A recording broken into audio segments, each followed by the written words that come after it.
What if the people who raised you stood on a stage and told a room full of friends and relatives that you should never have been born? That's what my parents did at my sister's graduation, and it was the moment I decided to change everything. I always knew my parents favored my sister, Elena. She was the golden child, brilliant, poised, always praised. But nothing prepared me for what they said that night. As they took the microphone to honor her, I expected the usual, endless compliments about her accomplishments.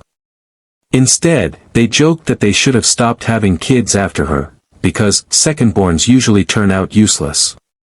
And there I was, front row, surrounded by relatives, while laughter echoed around me. For years, I'd felt like an afterthought. Birthdays forgotten. Achievements ignored. Every comparison a reminder, I was never enough. But this?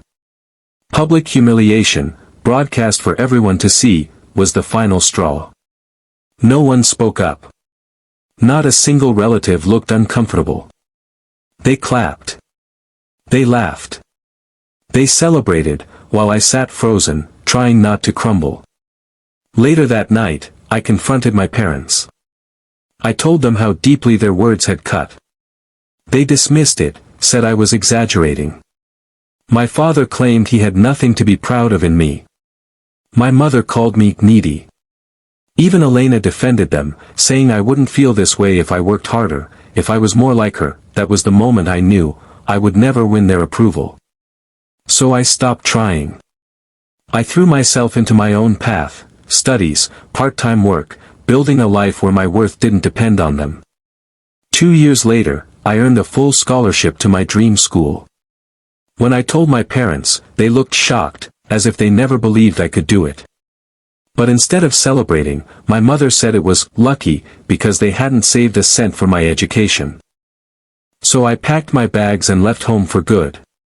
No arguments. No goodbyes. Just silence. For 3 years, I built a new life, one filled with people who saw me for who I was, not who I wasn't. Then, yesterday, I got an email from my parents. They said they had bad news. My chest tightened. Despite everything, I still cared. I called. They told me Elena had fallen into addiction, lost her job, her savings, everything. And then, they asked if I had introduced her to drugs.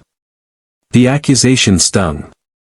I hadn't even been in her life for years. They begged me to come home, to help them care for her, while making sure nobody found out. Their concern wasn't about her recovery, it was about their reputation. I told them Elena needed professional help. They refused, terrified of what people would think. I hung up feeling torn, part of me wanting to help my sister, another part knowing stepping back into that house could destroy me again. Later, I reached out to Elena directly. She admitted she'd been struggling for years, pressure, burnout, fear of disappointing everyone. Drugs became her escape. Hearing her voice, I realized, both of us were victims of the same toxic home. She wore the crown, but it was made of iron. I don't know what comes next. But one thing's certain, I won't let their cruelty define me anymore. And maybe, just maybe, I can help my sister find freedom too.